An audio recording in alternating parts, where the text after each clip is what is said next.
옆에 계신 분과 이렇게 인사하겠습니다. 잘 오셨습니다. 한 번 더 인사할까요? 축복하고 환영합니다. 마지막으로 인사하실 때는 2배로 목소리 내셔서 사랑합니다.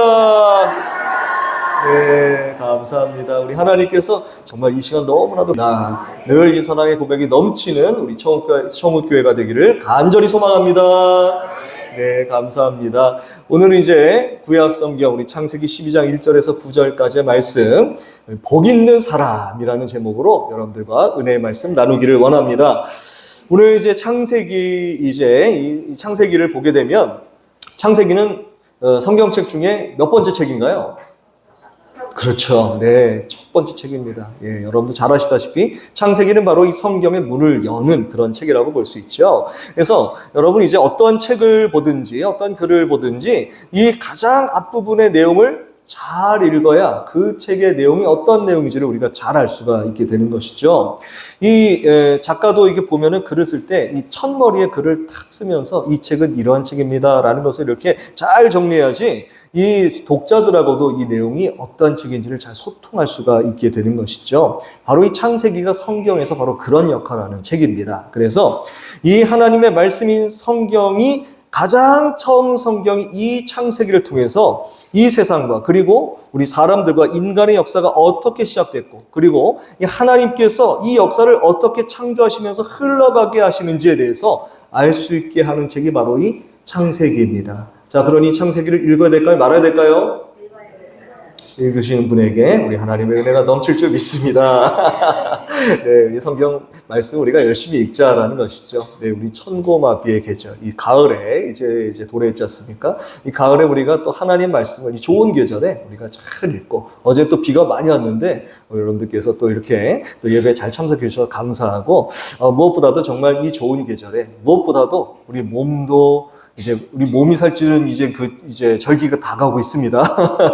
근데 무엇보다도 우리 영혼이 살찌시는, 우리 영혼이 하나님 앞에 다 부유해지시고 풍요로워지시는 그러한 절기를 맞으시는 여러분들 모두가 되시기를 주님의 이름으로 축원합니다. 자, 그래서 창세기의 말씀 이렇게 보면요, 오늘 말씀을 보는데 웬 성경 공부냐 하실 수 있겠지만 잠깐 말씀드리면 창세기의 말씀은 이제 크게 두 부분으로 이렇게 나눌 수가 있어요. 그래서 1장부터 11장까지의 말씀이 한 부분. 그리고 12장부터 오늘 이제 12장 1절에서 9절까지의 말씀을 읽었는데 바로 오늘 본문의 말씀을 시작해서 50장까지가 바로 그 뒤의 이야기입니다. 그래서 이 두 부분인데 1장부터 11장까지를 우리는 이제 원역사라고 합니다. 한번 따라해 보실까요? 원역사. 네, 이건 뭐 잊어버리셔도 됩니다. 근데 원역사라고 하는 부분인데 이 부분에는요, 창조의 이야기로부터 바벨탑에 의해서 민족이 쫙 나눠져 버려요. 흩어져 버린 그 이야기까지가 이 원역사의 이야기입니다. 말하자면 이야기가 바로 이제 창세기의 서론과도 같은 이야기예요. 이 내용에는 이제 하나님이 천지를 창조하시죠. 자, 그래서 마지막 날 6째 날에 누구를 만드십니까? 사람을 만드세요. 바로 우리를 만드시는 겁니다. 그래서 모든 창조물도 기뻐하셨지만 특히 바로 우리 사람을 너무나도 기뻐하셨다, 사랑해 주셨다라는 것이죠. 그 이유는 바로 모든 창조물 중에서 하나님을 닮은 존재로 하나님의 형상대로 만드신 그 존재가 바로 우리이기 때문입니다. 그래서 이 존재를 가장 마지막에 창조하신 그 이유는 모든 것들을 바로 우리를 위해서 사용하게 하시기 위해서 만드셨다라는 것이죠. 어떻습니까? 하나님께 굉장한 특별 대우를 받은 것 아니겠습니까? 자, 그런데 거기서 딱 끝났으면 얼마나 좋겠습니다만은 바로 그 다음 어떤 것이 등장하냐면 바로 그렇게 특별한 사랑을 받았음에도 불구하고 내가 하나님처럼 되리라 라는 이 죄의 이 유혹, 바로 이 죄가 바로 이 창조주에 대한 이 교만함, 바로 이것을 보여주면서 바로 이 하나님께서 만든 가장 사랑받은 존재인 이 사람들이 바로 하나님의 축복의 동산으로부터 죄를 지고 탈락해버리는 역사가 바로 발생해버리고 맙니다. 그 이후에 자손들이 죄를 범하였음에도 하나님은 모두 다 벌하시지 않고 그들 중에서 하나님의 자손들을 계속 이어나가시는 작업들을 계속하고 있는 것이 바로 11장까지의 이야기가 되는 것이죠. 바로 이 11장, 바로 오늘 본문의 바로 전장인데 이 11장은 그러한 원역사, 이 앞서 말하고 있는 서론의 이야기를 마무리하는 그러한 장입니다. 거기에 사실은요, 하나님께 이 사람들이 정신 차리고 하나님께로 돌아왔습니다라는 말씀이 들어가면 참 좋겠는데 아직도 그치지 않고 끊임없이 창조주를 향해서 교만을 쌓고 있는 인간들의 최악의 업적이 그려져 있는 것이 바로 11장입니다. 바로 바벨탑 사건이죠. 창세기 11장 4절을 보면 이렇게 말씀이 나오고 있는데 우리 11장 4절 말씀 한번 같이 읽어볼까요? 시작! 또 말하되 자 성읍과 탑을 건설하여 그 탑 꼭대기를 하늘에 닿게 하여 우리 이름을 내고 온 지면에 흩어짐을 멸하자 하였더니 자, 이 하늘에 닿기를 원해서 만든 탑, 이게 바로 바벨탑이었다는 것이죠. 여러분, 하늘에 이제 하나님은 하늘에만 계신 게 아니지만 그 당시 사람들은 하나님 어디 계셨다고 생각했냐면 하늘에 계셨다고 생각한 거죠. 하늘에 계신 분. 즉 하나님께 자신들의 모든 능력을 다해서 올라가자. 그래서 하나님의 뜻, 하나님의 계획, 또 방법이 아닌 자신들의 의지와 능력으로서 내가 하나님께 닿겠다라는 것이죠. 그렇게 말을 했다는 것이죠. 또 사람들이 뭐라고 말합니까? 우리 이름을 내자라고 이렇게 말하고 있어요. 우리의 이름을 드높여서 우리의 노력으로 하나님과 동등하게 되자. 이렇게 자신들의 교만함을 이 일을 통해서 바벨탑을 쌓는 것으로 그들이 드러내고 말았다는 것이죠. 그래서 하나님은 어떻게 하시죠? 인간 최고의 기술을 자랑하면서 교만의 극치를 달렸던 이 바벨탑과 모든 사람들을 내버려 두지 않으시고 가장 그들이 두려웠던 방법, 그게 뭐냐면 그들의 언어를 흩어버리셔요. 바로 그때 모든 나라 민족의 언어로 흩어버리셔서 바로 이 사람들이 서로 만나지 못하게 하는 그런 형벌을 내리게 하시죠. 그래서 더 이상 인간에게 어떠한 공의도 찾을 수 없게 만들어버리셨던 것을 이제 우리는 알게 되는 것이죠. 그리고 또 다른 한편으로 이러한 세상과 그리고 인간을 위해서 오히려 하나님께서 무엇인가를 계획하고 계시는구나라는 것을 바로 이 11장의 마지막 절을 통해서 우리가 알게 되는데 바로 그것을 준비한 사람이 누구냐? 바로 11장 27절에 보면 이렇게 나와 있죠. 27절부터 32절까지 제가 한번 읽어보겠습니다. 한번 잘 들어보십시오. 데라의 족보는 아브람과 나홀과 하란을 낳고 하란은 롯을 낳았으며 하란은 그 아비 데라보다 먼저 고향 갈대아인의 우르에서 죽었더라. 아브람과 나홀이 장가들었으니 아브람의 아내의 이름은 사레며 나홀의 아내의 이름은 밀가니 하란의 딸이요 하란은 밀가의 아버지이며 또 이스가의 아버지더라. 사레는 임신하지 못함으로 자식이 없었더라. 데라가 그 아들 아브람과 하란의 아들인 그의 손자 롯과 그의 며느리 아브람의 아내 사레를 데리고 갈대아인의 우르를 떠나 가나안 땅으로 가고자 하더니 하란에 이르러 거기 거류하였으며 데라는 나이가 205세가 되어 하란에서 죽었더라. 누구의 족보일까요? 바로 아브라함의 족보입니다. 아브라함의 족보가 마지막에 좀 생뚱맞지만 그러나 이 바벨탑 사건에 연이어서 나오고 있는 것이죠. 이 민족의 아버지라 불린 선조 아브라함의 말하자면 좀 초라한 가족이 소개되고 있습니다.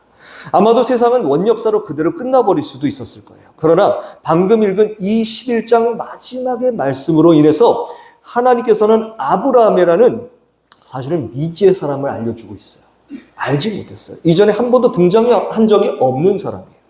자, 자칫 세상에서 잊혀질 수 있었던 하나님의 사람들의 이야기를 이제 조금씩 펼쳐내서 바로 12장으로 이 원역사라는 이 1장부터 11장의 역사 그 다음에 하나님의 역사를 이어가시겠다라고 하는 하나님의 그 이야기를 이제서 펼쳐내고 계시는 것이죠. 자, 그래서 이 시점에서 성경이 말씀하시고 하자는 우리 한 가지 사실을 우리가 깨달을 수 있어야 되는 것이죠. 그것은 바로 창세기의 굉장히 중요한 말씀이에요. 바로 그것은 뭐냐? 태초부터 시작된 온 세상의 이야기의 주인공. 그 주인공이 계신데 그 주인공이 누구십니까? 바로 여호와 하나님이시다라는 것입니다. 이 모든 세상의 이야기, 이 성경에서 나오는 성경의 이야기 뿐만 아니라 사실은 이 성경이 가리키고 있는 모든 세상의 이야기의 중심 그리고 주인공은 누구시라고요? 하나님이시라는 것이죠. 여호와 하나님이시다라는 것을 우리로 하여금 깨닫게 해주시고 계시다라는 것입니다.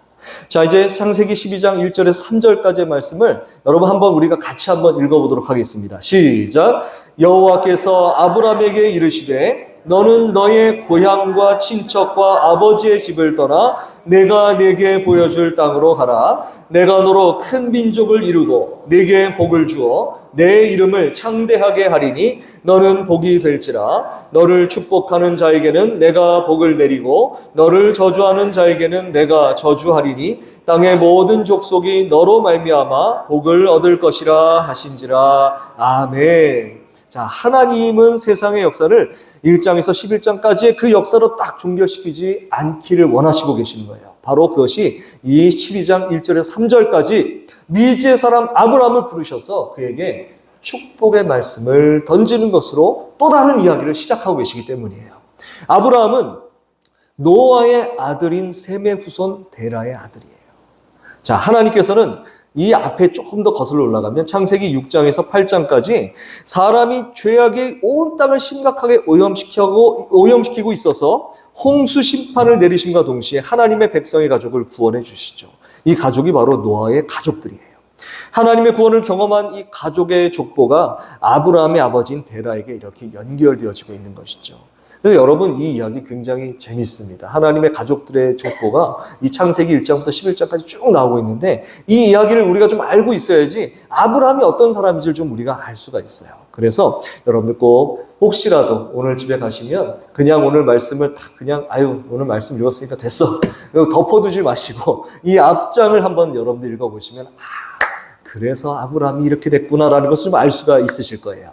자, 어쨌든 그런데 이 데라는요, 이렇게 놀라운 구원을 받은 조상의 자손임에도 불구하고 그 후손이 하나님을 섬겨야 되는데 이게 하나님을 섬기는 게 아니라 우상을 섬기게 되는 그러한 우를 범하게 됩니다. 여호수아 24장 2절의 말씀에 이렇게 되어 있어요. 여호수아가 모든 백성에게 이르되 이스라엘의 하나님 여호와께서 이같이 말씀하시기를 옛적에 너희 조상들 곧 아브라함의 아버지 나홀의 아버지 데라가 강 저쪽에 거주하여 다른 신들을 섬겼으나 이렇게 되어 있습니다. 이는 여호수아가 가나안 땅의 모든 정복을 마치고 하나님께 부름을 받기 전에 이스라엘 백성들에게 믿음의 삶을 살도록 권면하는 설교 중에서 아브라함의 아버지를 설명하는 부분에 등장하는 말씀이죠. 아브라함의 아버지 데라 그리고 그의 선조들조차도 하나님으로부터 불순종하는 죄악의 굴레를 그들도 벗지 못했다는 것이죠. 그러나 이제 하나님은 그러한 인간들에게 희망을 두지 않으시고 오히려 하나님께서 그 삶 가운데 직접 개입하시기로 작정하십니다. 하나님께서 이 한 인간을 불러서 그를 복이라 부르시는 놀라운 사건이 이제 벌어지고 있기 때문입니다. 자, 여러분, 함께 예배드리는 여러분들의 기도의 동역자들, 옆에 계신 분들이 바로 여러분들의 기도의 동역자들인 줄 믿으실 수 있기를 바랍니다. 여러분, 이렇게 한번 옆에 계신 분들과 이렇게 인사해 보시기 바랍니다. 복 많이 누리시기 바랍니다. 여러분, 이게 성경의 축복 인사법이에요. 이걸 여러분 늘 기억하시기 바랍니다. 복 많이 누리시기 바랍니다. 아멘이십니까?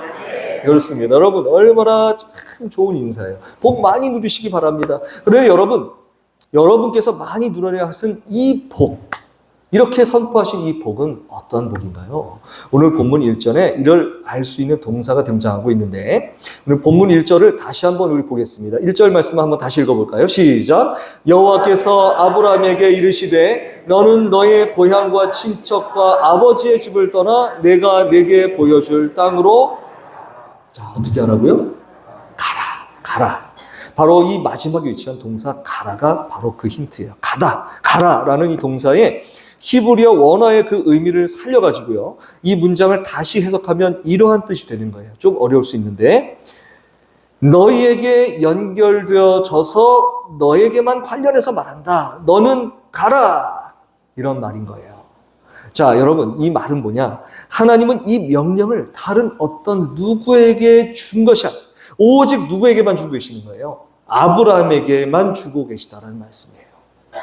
하나님께서 복이라는 것을 눈꼽만치도 찾아볼 수 없었던 그러한 세상, 오히려 하나님을 배역하기 위해서 하늘 끝까지 이 바벨탑을 쌓을 만큼 교만과 불순종이 판을 쳤던 그러한 세상 가운데 하나님께서는 바로 그들 중에 그 어느 누구도 상상하지 못했던 단 한 사람, 그의 아버지마저도 우상을 섬겼던 그러한 그 사람을 하나님께서 지금 선택하셨다. 그리고 그에게 너는 복이 될 것이다 라고 선포하고 계신다는 말씀인 것이죠.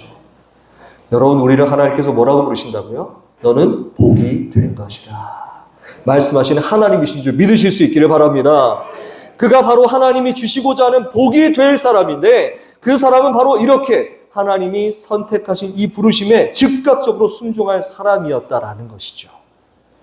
여러분, 하나님께서는 복의 근원이 되십니다. 하나님께서는 복 그 자체이신 것이죠. 역대상 29장 11절 12절 말씀이 이렇게 잘 표현해주고 있는데, 여러분 한번 읽어보도록 하겠습니다. 같이 한번 읽어보겠습니다. 시작. 여호와여, 위대하심과 권능과 영광과 승리와 위엄이 다 주께 속하였사오니 천지에 있는 것이 다 주의 것이로소이다. 여호와여, 주권도 주께 속하였사오니 주는 높으사 만물의 머리이심이니이다. 부와 귀가 주께로 말미암고 또 주는 만물의 주제가 되사 손에 권세와 능력이 있사오니 모든 사람을 크게 하심과 강하게 하심이 주의 손에 있나이다. 아멘. 여러분, 이 말씀은 다윗 왕이 자신이 짓지 못하는 성전을 바로 다음 아들이죠, 솔로몬 왕에게 건축할 수 있도록 건축 자재와 헌금을 쫙 모으면서 하나님께 드리면서 고백한 기도문이에요. 이 말씀은 바로 이 전체 역대기의 말씀과도 같은 주제와 같습니다. 모든 것이 누구의 소유예요? 주의 소유예요. 모든 것이 주의 소유이고 모든 복이 누구로부터 나온다고요? 주께로부터 나옵니다. 여러분 따라해 보실까요? 모든 소유가 주님 것입니다. 모든 복이 주께로부터 나옵니다. 이것을 꼭 기억하시고 기도하실 수 있는 여러분 되시기를 바랍니다. 그렇습니다. 이스라엘이 하나님을 온전히 따르지 못하면 복은 거기서 끊어지고 맙니다. 앞으로 짓게 될 거룩한 성전에서 예배하면서 온전히 복의 근원이신 하나님만을 꽉 붙들겠습니다. 주의 그 꽉 쥔 손을 우리가 놓지 않겠습니다. 늘 복 주시는 하나님만을 의지하며 나아가겠습니다. 이러한 믿음의 고백이었다는 것이죠. 여러분, 그런데 다윗은요, 어떠한 사람이었습니까? 그는 흠도 많았던 사람이에요. 흠도 많았어요. 이스라엘 민족에게 가장 훌륭한 성군으로 추앙받는 왕이지만 많은 전쟁을 수행하면서 적지 않은 실책과 또 과오도 저질렀죠. 가장 큰 잘못은 여러분들 다 아시는 것처럼 그를 위해 충성한 신하 우리아의 아내 바세바를 취해서 자신의 욕망을 채운 다음에 그를 죽여버린 것이죠.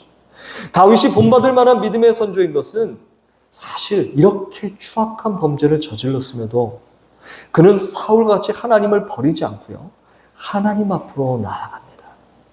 그는 끝까지 하나님 앞으로 나아갑니다. 그의 생명마저도 하나님 앞에 내려놓습니다. 그가 많은 것을 누렸지만 그러나 결국 공의의 심판대 앞에서 자신의 생명을 순식간에 취해가실 수 있는 이 전능하신 하나님 앞에 그는 무릎 꿇어야 한다는 것을 깨달았던 것이죠.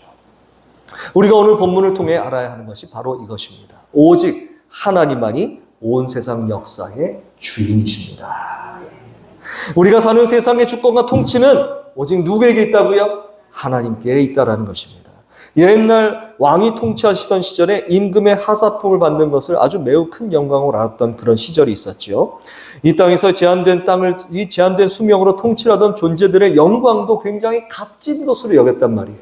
그런데 하물며 하나님의 영광과 복은 어떠한 것이겠습니까? 그러나 그러한 하나님은 영적인 분이시므로 우리 눈앞에 당장 보이지 않으신 것이 우리에게는 문제라는 거예요. 눈을 뜨고 쳐다봐도, 아무리 눈을 크게 뜨고 찾아봐도 하나님의 발자국을 발견할 수 있습니까? 없습니까? 이 세상에서 하나님의 모습을 우리는 볼 수가 없어요. 이게 참 문제예요.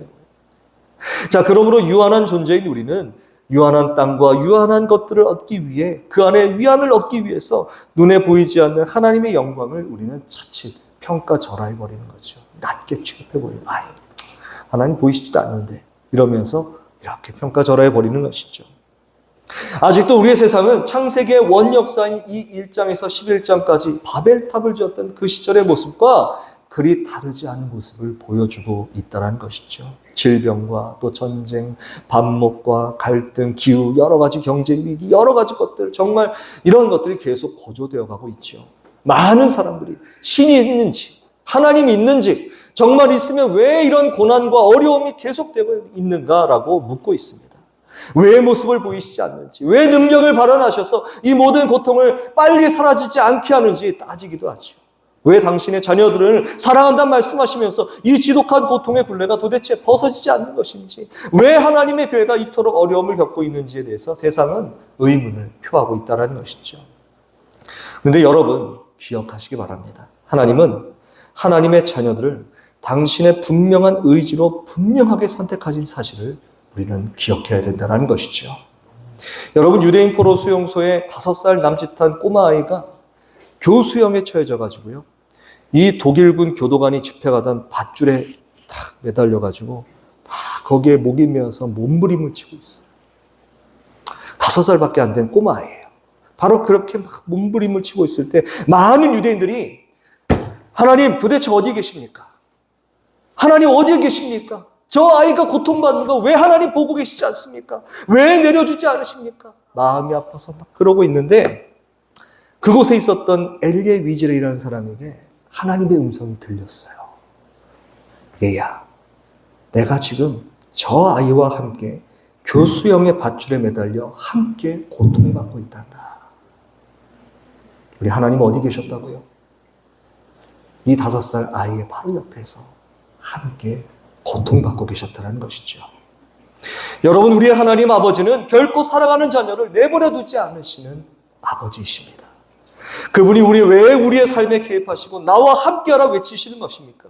그것은 당신이 우리의 사랑하는 자녀를 위해서라면 자신의 목숨마저도 내려놓으시는 분이시기 때문입니다.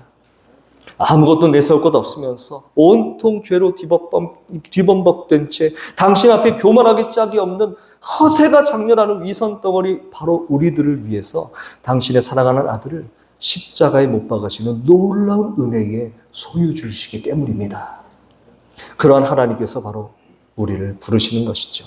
당신의 희생하신 은혜의 자리에서 바로 우리를 향해 바로 너야, 내가 바로 복이야 라고 말씀하신다는 것입니다. 놀라우신 아버지의 사랑으로 인해 아브라함은 복이 되었다는 것이죠. 바로 여러분이 복으로 하나님의 부르심을 받으신 줄 믿으실 수 있기를 바랍니다. 여러분, 신약 성경을 보면요, 예수님께서 팔복을 선언하셨어요. 팔복. 복이 하나만으로도 참 좋은데 복이 몇 개예요? 팔복입니다. 여러분, 팔복. 자, 팔복을 선언하셨어요. 이게 바로 마태복음 5장 3절에서 12절까지의 말씀인데, 그 일부만 한번 우리 읽어봤으면 좋겠어요. 같이 한번 우리 읽어보도록 하겠습니다. 시작! 심령이 가난한 자는 복이 있나니 천국이 그들의 것이며, 애통하는 자는 복이 있나니 그들이 위로를 받을 것이며, 온유한 자는 복이 있나니 그들이 땅을 기업으로 받을 것이며. 아멘. 여러분, 아멘이십니까? 여러분, 이러한 복을 받으신 줄 믿으시기 바랍니다. 여러분, 그렇습니다. 예수님은 바로 갈릴리 호수 앞 산 능선에 앉아있던 수천 명, 남자만 수천 명이죠. 다 합치면 몇만 명이에요. 그런 많은 사람들 앞에서 마태복음에 지금 5장부터 7장까지 기록되어 있는 산상수훈이라는 이 말씀을 말씀하세요. 바로 이 가장 먼저 그 중에 하신 말씀이 바로 8가지 복에 대한 말씀을 설교하고 계시는 거예요. 심령이 가난한 자는 복이 있나니 천국에 그들일 것이며. 여러분, 이 말씀만 들어도 얼마나 시원하십니까? 여러분, 위로가 되십니까? 심령이 가난한 자는 복이 있나니 천국이 그들의 것이며. 여러분, 우리말로 이렇게 번역되어 있지만 이거를요 좀 원어로 이렇게 직역을 하면요 이렇게 되는 거예요. 복이 있도다, 심령이 가난한 자요. 먼저 뭘 선포하시죠? 복을 먼저 선포하세요. 복이 있도다, 심령이 가난한 자요. 이렇게 번역이 되는 거예요. 이 예수님은 실제로 갈릴리 호수 앞에 모여 있는 수천 명의 사람들을 바라보시면서, 수만 명의 사람들을 바라보시면서 그들의 모습 가운데 심령이 가난한 자, 애통하는 자, 온유한 자, 의에 줄이고 목마른 자, 긍휼히 여김을 받는 자, 마음이 청결한 자, 화평하게 하는 자, 의를 위하여 박해받는 자를 다 보고 계신 거예요. 이들의 공통점은 바로 지금 현세에서 절망적인 삶을 살고 있었다는 것입니다. 당시의 사람들이 보았을 때 마치 지금 시대에서는 소망이 없어 보이는 사람들, 거기에 상당히 섞여 있었다는 것이죠. 그러나 예수님은 바로 그들을 바라보면서 선포하시는 거예요. 복이 있도다 너희여 라고 말입니다. 복이 있도다. 이것은요 여러분 단순한 위로의 말씀이 아니에요. 예수님은 팔복에 해당되는 이 사람들을 바라보시면서 그 가운데 무언가를 위해서 그들이 인내하고 있는 것을 바라보고 계시는 거예요. 그들의 마음의 중심을 지금 보고 계시는 것이죠. 그것은 아무리 절망적인 삶을 살고 있더라도 지금 자신과 함께 하시는 하나님을 그들이 믿고 있다는 것입니다. 산상수훈에 몰려있는 이 모든 성도들의 마음 가운데 누가 계신다고요? 하나님이 계시는 것입니다. 여러분들 삶의 가장 중심에 누가 계시다고요? 하나님이 계신 줄 믿으실 수 있기를 바랍니다. 여러분, 그 믿음으로 이 예배에 오신 줄 저는 믿습니다. 여러분, 예수님은요, 당시 유대인들이 알고 있었던 것과는 다른 복의 개념을 가르치셨어요. 당시 유대인들은 율법을 남보다 더 잘 지키는 것을 선호해요. 그래서 그렇게 해야지 그렇지 못한 사람들보다 더 높은 자리에 앉을 수 있기 때문이에요. 신앙적으로 더 우월한 종교 생활을 해야 합니다. 그래야 다른 사람들이 그들을 우러러보기 때문입니다. 인과응보적인 신앙생활을 통해서 하나님은 우월하고 더 높은 자리에 있는 사람들만을 위한 분이시구나라는 생각이 바로 그들의 종교적 사회생활에 널리 깔려져 있었어요. 그들은 무늬만 유대인들이었을 뿐이지 그들이 싫어하는 이방인들과 별 차이 없는 신앙 따로 삶 따로의 분리된 종교생활을 행하고 있었던 것이죠. 예수님은 바로 그들이 위선의 악행을 저지르고 있다는 것을 간파하십니다. 지금 갈릴리 산 능선에 앉아있는 수천 수만 명의 사람들은 거기에 들어가지 못한 사람들이에요. 그 유대인들이 복을 받을 수 있다고 생각하는 거기에 못 들어간 사람들이에요. 그들은 연약하고 늘 부족했습니다. 그런데 예수님은 그들을 바로 뭐라고 말씀하십니까? 복이 있도다.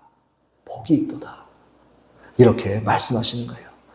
예수님의 복의 개념 안에 그들이 들어와 있다라고 말씀하시는 거예요. 그들의 부족함 가운데서, 그들의 연약함 가운데서, 그들이 세상으로부터 소망 없다는 그러한 마음 가운데서도 그들이 심령이 가난했기 때문에, 애통함이 있었기 때문에, 온유함이 있었기 때문에, 의에 줄이고 목말랐기 때문에, 긍휼함이 있었기 때문에, 마음이 청결했기 때문에, 화평케 됐기 때문에, 의를 위하여 핍박을 받았기 때문에 그들에게 이미 복이 있다 말씀하시는 것이죠. 그들의 삶이 자신들은 율법으로 완벽하다고 생각했던 이 위선자들보다 더 하나님의 은혜를 필요로 했기 때문에 예수님은 그들에게 복이 있다는 사실을 말씀하셨다는 것이죠. 여러분, 예수님께서 바로 이들을 위해서 십자가에서 돌아가십니다. 그리고 사흘 만에 부활하십니다. 예수님은 당신의 놀라운 축복을 전하시기 위해 미리 그 복을 받을 자들에게 복이 있음을 선포하십니다. 예수님께서 이 땅에 오신 이유는 무엇입니까? 자격 없는 당신의 자녀들을 다시 살리시기 위해서 스스로 복된 소식, 바로 따라해 보실까요? 복음. 바로 복음이 되시기 위해서 이 땅에 오신 것이죠. 여러분, 십자가와 부활을 통해 받을 복이 미리 이 팔복을 듣는 이들에게 선포되었어요. 미래의 역사가 지금 예수님의 복 선포로 인해 팔복을 듣는 주의 제자들이 복된 사람으로 확정되었습니다. 여러분, 이 팔복을 선포하시는 그 순간 아직 그 복을 듣지 못한 수십, 수백, 수천 명, 그 앞으로 그 몇 대인지 모르겠어요. 정말 수천 년을 뛰어넘어서 바로 지금 우리 이 복을 듣고 있는 바로 우리들에게 이미 임할 복을 이미 말씀하시고 선포하셨다는 것입니다. 여러분, 예수님의 재림을 통해 완전한 하나님 나라를 경험할 우리들에게 미리 예수님은 작은 축복의 동산인 교회를 세우시고 친히 머리가 되어 주셨습니다. 지금 우리가 연약하기 때문에, 부족하기 때문에 여러분 교회가 약해집니까? 우리가 모자라고 힘이 없기 때문에 교회가 약해집니까? 천만의 말씀, 만만의 콩떡입니다. 우리는 우리의 잘남으로 인해서 교회가 된 것이 아니에요. 우리의 교회됨은 전적인 그리스도 예수님의 십자가 보혈의 의와 하나님 아버지의 놀라우신 사랑하심, 그리고 성령의 우리를 인도하시는 존귀한 역사로 인해, 그리고 이미 아브라함을 통해 선언하신 당신의 축복의 약속으로 인해 지금 우리가 교회가 되어서 이 땅에서 하나님 나라 자녀의 삶, 축복의 삶을 누릴 수 있게 된 것입니다. 여러분, 아브라함을 통해 선포된 축복은 이제 신약을 넘어서 예수님을 통해 바로 지금 우리에게까지 이 축복 선언은 계속되어서 선포되고 있는 것입니다. 하나님은 아브라함에게 너는 가라 말씀하십니다. 그런데 여러분, 이상한 일이 벌어집니다. 아브라함은 바로 여호와의 말씀을 따라가요. 따라갑니다. 놀라운 일이에요. 그는 바로 직전 아버지 데라 때문에 하란으로 이사 갔을 때도 하나님을 전혀 알지 못했어요. 데라가 누구를 섬겼다 그랬죠? 하나님을 섬겼습니까? 우상을 섬겼어요. 아버지는 우상을 섬겼습니다. 그런데요, 그는 하나님께 어떠한 대꾸도 하지 않고 어떠한 의심도 하지 않은 채 오직 이 말씀만이 사절에 기록되어 있는 것을 우리가 볼 수 있는 것이죠. 이에 아브라함이 누구의 말씀을 따라갔다고요? 여호와의 말씀을 따라갔고, 성경은 바로 이러한 아브라함을 우리에게 보여주고자 하시는 것이죠. 아브라함은 그 어떤 생각도 그 어떤 사상도 다 제쳐놓은 채 그저 갑작스럽다 할지라도 하나님의 말씀을 따라갔다라는 것입니다. 이것이 바로 순종입니다. 세상의 여러 가지 것들을 다 재가면서 이것도 따지고 저것도 따지고 이제 좀 여유가 좀 되니까 하나님 제가 이제 좀 여유가 생겼습니다. 제가 이제 주님 따라가 있습니다. 라고 아브라함이 따랐다는 것이 아니에요. 아브라함은 고향과 친척과 아버지의 집을 당장 떠나 했어요. 그가 가지고 있었던 모든 것들을 다 버리고 당장 떠났다는 것이죠. 그의 모든 소유 근간을 다 버렸습니다. 그럼에도 아브라함은 다른 모든 생각을 다 접어버린 채 하나님의 말씀만을 붙잡았습니다. 세상 사람들이 어떻게 보든지 그는 오직 하나님의 약속의 말씀만을 붙들었던 것이죠. 그러한 그를 하나님께서 이미 뭐라고 말씀하셨다고요? 너는 복이 될 것이다. 한번 따라해 보실까요? 너는 복이다. 옆에 계신 분들에게 말씀하십시오. 당신은 복입니다. 믿으십니까? 이미 여러분들은 하나님에 의해서 복이 될 것이다 라고 선포함을 받은 여러분들이시라는 것이죠. 그의 복은 오직 복의 근원이신 하나님께서 내가 너를 복되다 선포했기 때문에 너는 복이다라고 약속하신 말씀을 전적으로 신뢰하고 그를 따라갔을 때에 이루어지는 것입니다. 이후의 말씀에 그가 하나님 말씀에 순종하면서도 불구하고 실패가 연속되어진 삶을 또 삽니다. 그게 계속 기록되어 있어요. 하나님 보내주신 땅 가나안에서조차도 한 곳에 있지 못하고 방랑하는 습관대로 또 약속의 땅에서조차 방황합니다. 기근 때문에 또 이집트로 대피했는데 앞으로 그의 대를 이어줄 유일한 아내 사례마저도 자신의 목숨을 살리기 위해서 이집트 왕에게 바칩니다. 뭐 이러한 참 어떻게 보면 참 말도 안 되는 이러한 아브라함의 행동들은 완전한 믿음을 가진 사람이라 볼 수는 없죠. 그러나 12장의 어느 부분을 보아도 아니 아브라함의 모든 삶을 통틀어도 내가 하나님을 따랐다는 것을 후회한다라고 기록된 부분을 우리는 단 한 군데서도 찾을 수 없습니다. 오히려 그는 나중에 자신의 유일한 아들을 하나님께 바칠 수 있을 정도로 아주 담대한 믿음의 소유자가 되는 것이죠. 그리고 하나님의 약속대로 그는 바로 열국의 아버지, 믿음의 아버지라 불리는 사람 아브라함이 되는 것입니다. 아브라함, 이 아브라함의 일대기를 보면 결국 우리의 믿음의 삶의 이 사이클을 이제 보는 것 같아요. 그는 이제 막 하나님과 함께하는 것을 이제 시작하고 있는 거예요. 오늘 본문은 바로 그렇습니다. 아마도 아브라함은 아무런 생각도 없이 그저 신이 부르시니까 하나님 말씀에 순종한 것인지도 몰라요. 그러나 하나님은 그렇게 자신의 목소리에 한치의 거리낌도 없이 순종의 발자국을 내디딘 사람에게 하나님께서 함께 하십니다. 아브라함은 알 수 없었지만 그가 약속의 땅 가나안에서 헤맬 때에도 무시무시한 바로에게 자신의 아내를 바치던 그때에도 하나님은 그와 함께 하시고 그를 아주 적절하게 구원해 주십니다. 아브라함은 그저 말씀대로 가라 명령하신 명령에 아주 단순하게 순종하여 행할 뿐이에요. 하나님은 바로 우리에게도 이러한 조금은 좀 무식하게 용감한 신앙을 오늘 우리의 이 시대 가운데 요구하신다라는 사실입니다. 내가 가진 어떤 여러 소유 직책들 또는 세상이 두렵게 하는 여러 가지 것들 또한 우리의 친척 심지어 가족들까지도 하나님께서 너는 가라라고 말씀하신 하나님의 명령을 순종하기 위해서라면 모든 것을 내려놓기를 원하시는 하나님이시라는 것을 깨달을 수 있어야 되는 것이죠. 왜 그렇습니까? 우리 주님께서도 바로 우리를 위해서 다 내려놓으셨기 때문입니다. 한 구절만 읽고 말씀을 정리하도록 하겠습니다. 빌립보서 2장 5절에서 8절까지의 말씀이에요. 빌립보서 2장 5절에서 8절까지의 말씀 우리 함께 봉독하도록 하겠습니다. 너희 안에 이 마음을 품으라. 곧 그리스도 예수의 마음이니 그는 근본 하나님의 본체시나 하나님과 동등됨을 취할 것으로 여기지 아니하시고 오히려 자기를 비워 종의 형체를 가지사 사람들과 같이 되셨고 사람의 모양으로 나타나사 자기를 낮추시고 죽기까지 복종하셨으니 곧 십자가의 죽으심이라. 아멘. 하나님께서도 우리를 구원하시는 그 일에 자신과 마찬가지이신 아들을 버리십니다. 아들도 그 일에 순종하시기 위해서 자신의 하나님됨을 버리셨습니다. 우리는 바로 오늘 우리의 믿음의 삶 속에서 바로 이러한 순종을 배워야 될 줄 믿으실 수 있기를 바랍니다. 아브라함의 순종, 그것은 하나님이 우리에게 원하시는 한 가지 기뻐하시는 일이라는 것을 깨닫고 이러한 순종을 우리의 모든 삶 속에서 이루시기를 위해서 기도하실 수 있는 우리 청운의 모든 권속들 되시기를 주님의 이름으로 축원합니다. 기도하겠습니다. 하나님 아버지, 부족한 저희를 붙잡아 복음으로 지금 새 생명의 삶을 살고 있음을 믿습니다. 우리 삶 속에서 우리 손을 꽉 붙들고 놓지 않으시는 아버지의 놀라운 은혜를 깨닫도록 도와주옵소서.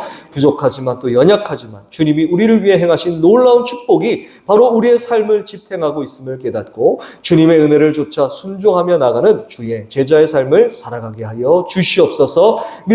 믿음의 확신으로 나가게 하여 주시옵소서. 감사드리며 예수 그리스도 이름으로 기도드립니다. 아멘.